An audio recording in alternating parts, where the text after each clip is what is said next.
भोग लगाते समय पर्दा लगा देना चाहिए।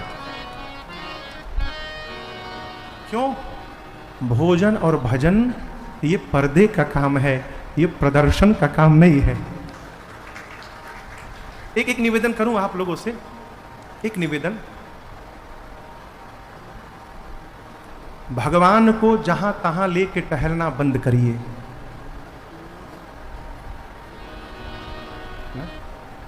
भगवान है, आप सोचोगे महाराज कथा में लाएंगे, कथा में भगवान सुनेंगे।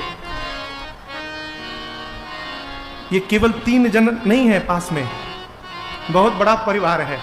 कमरे में आइए तो देखिए, ये 3 लोग सुन रहे हैं तो क्या वो नहीं सुन रहे हैं? भगवान सर्वत्र हैं। क्यों मना कर रहा हूं? वो खिलौना नहीं है, वो भगवान है। जहां तहां भीड़ में, धक्का में, जैसे तैसे आप साधु तो है नहीं, आप गृहस्थ है ना। महात्मा जो साधु भ्रमण में रहते हैं वो भगवान को लेके चलते हैं। भाई हम कहां रहेंगे, कहां नहीं रहेंगे, भगवान को कौन भोग लगाएगा। लेकिन आप घर में, हाँ, यदि आपके घर में कोई नहीं है, आप ही हैं भगवान की सेवा करने के लिए, तो आप अपने ठाकुर जी को लेकर आइए। लेकिन जहां आए हैं, जहां रात्रि में रुक रहे हैं, वहां पधराइए। अब जैसे काशी आप कथा करने आए, सुनने आए हैं, तो काशी में कहीं रुके तो होंगे, होटल में, आश्रम में, किसी के घर में। जहां रुके वहां ठाकुर जी को पधरा दीजिए, बढ़िया आसन लगाकर, वहीं भोजन लगाइए, भोग लगाइए। कथा सुनने आइए तो लेके ना टहलिए। हमने देखा है भीड़ में ठाकुर जी को नीचे गिरते हुए, इसलिए कह रहा हूं। चेन्नई से कथा गा के रात में 3 बजे फ्लाइट पकड़े, विनय थे, मैं था कलकत्ता के लिए 2018 में। हम थे खिड़की वाले सीट पर, विनय थे बीच वाले पर, अब बगल वाले आइल सीट पर एक माई लाला को लेकर बैठी। क्या था विनय? कन्हैया को लेकर। जेट एयरवेज की फ्लाइट थी, उसमें जेट एयरवेज में भोजन वोजन भी देते हैं लोग जहाज में। लाला को सामने रख कर माई अंडा खा रही थी, वो भी कब? रात को 3 बजे। लाला सामने बैठे, विनय बैठे यहां पर, ये भी थे, मैं भी था। मैंने कहा माई ये क्या कर रही हो? ठाकुर जी सामने बैठे हैं। बोली हम अपने मुंह में खा रहे हैं, आपको क्या प्रॉब्लम है? हम चुप हो गए साहब। ये जीवन ठीक नहीं है माई बाप। आप भगवान हैं, खिलौना नहीं है। उनको भगवान मानिएगा तो कृपा का जीवन में अनुभव होगा, अब प्रदर्शन करिएगा तो कुछ प्राप्त होने वाला नहीं है। भोजन और भजन ये पर्दे का व्यवहार है, प्रदर्शन का व्यवहार नहीं है। भगवान को भोग लगाइए तो पर्दा लगाइए, पट लगाइए। नहीं पट है तो मंदिर का पर्दा लगाइए, मंदिर का पर्दा नहीं है तो कपड़े का पर्दा लगाइए। प्रभु आप भोग पाइए। क्यों? भगवान न जाने किसको किसको अपने साथ खिलाए हो। है? मां ने भोग लगाया, भोग लगाने के बाद जैसे मंदिर का पट खोला, क्या देखा?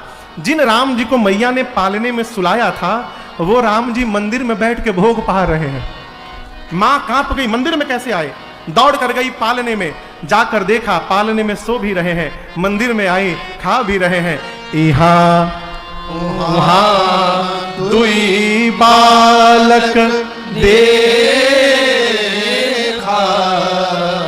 मति भ्रम मोर ज्ञान विसेखा। एक ही बालक एक ही समय में 2-2 स्थान पर कैसे उपस्थित हो गया? ये मेरे मन का भ्रम है कि कोई और विशेष कारण है। मां व्याकुल हो गई। भगवान ने मां की व्याकुलता को देखा और भगवान ने दूसरी बार आज मां को विराट रूप का दर्शन कराया अपने। देखी भक्ति जो छोड़ता है, देखी भक्ति जो देखा जो सुना न। मां ने भगवान के शरीर में अनेकों चंद्रमा, अनेकों सूर्य, अनेकों ब्रह्मा, अनेकों शंकर, अनेकों पर्वत, नदियों को, समुद्रों को देखा। काल कर्म ज्ञान गुण स्वभाव को देखा। मां ने माया को देखा जो हाथ जोड़ के भगवान के सामने डर के मारे खड़ी थी। मां ने उस जीव को देखा जिसको माया फंसाती है, उस भक्ति को देखा जो माया से जीव को बचाती है। मां ने वो भी देखा जो आज तक कभी कानों से सुना नहीं था। व्याकुल होकर भय के मारे मां आंख बंद करके भगवान के चरणों में गिर पड़ी।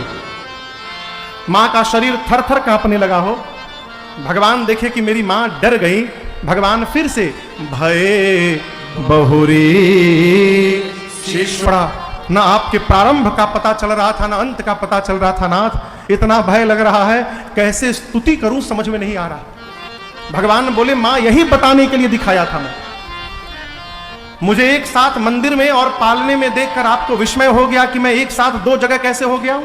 मां तेरा राम जीव नहीं है, जगदीश है, मंदिर और पालना नहीं।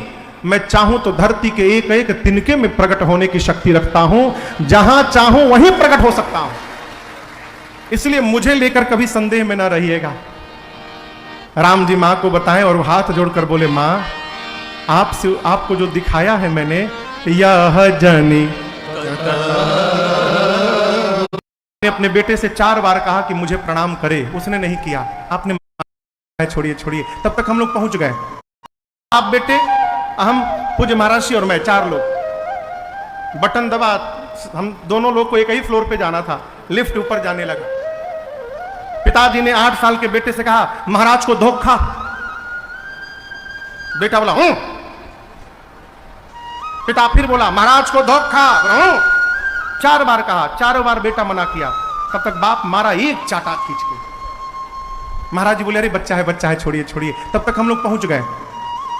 बाहर निकले, वो जाने लगे तो महाराज ने कहा, इधर आइए भाई साहब, आपने अपने बेटे से 4 बार कहा कि मुझे प्रणाम करे, उसने नहीं किया, आपने मार दिया। अच्छी बात, पिता हैं आप, लेकिन आपने ये जानने का प्रयास किया कि उसने मुझे प्रणाम क्यों नहीं किया? बोले नहीं महाराज। महाराज जी बोले, मैं बताता हूं, बाप होकर जब तुमने प्रणाम नहीं किया तो बेटा तो तुम्हारा ही है, उसने भी प्रणाम नहीं किया। इतना सा मुंह हो गया उनका, इतना सा। ये प्रसंग कहता है, माई बाप, संस्कार की भाषा ना बोली जाए, संस्कार का उपदेश ना किया जाए, संस्कार में रहा जाए। हम यदि संस्कार में रहेंगे तो हमारी संतान हमको देखकर अपने आप संस्कारित हो जाएगी। राम जी प्रातःकाल जगते हैं तो माता पिता श्रेष्ठ जनों को घूम घूम कर प्रणाम करते हैं। माता पिता से आज्ञा लेकर भोजन करते हैं। गुरुकुल में गए, वेद पुराण की कथाओं को पहले स्वयं सुनते हैं, फिर भाइयों को सुना के समझाते हैं। और सबसे बड़ी बात कहूं, अयोध्या में कुछ भी करना होता है ना राम जी को, तो जाकर अपने पिताजी से पूछते हैं, पिताजी आज्ञा हो तो हम ये व्यवहार कर ले। पूछ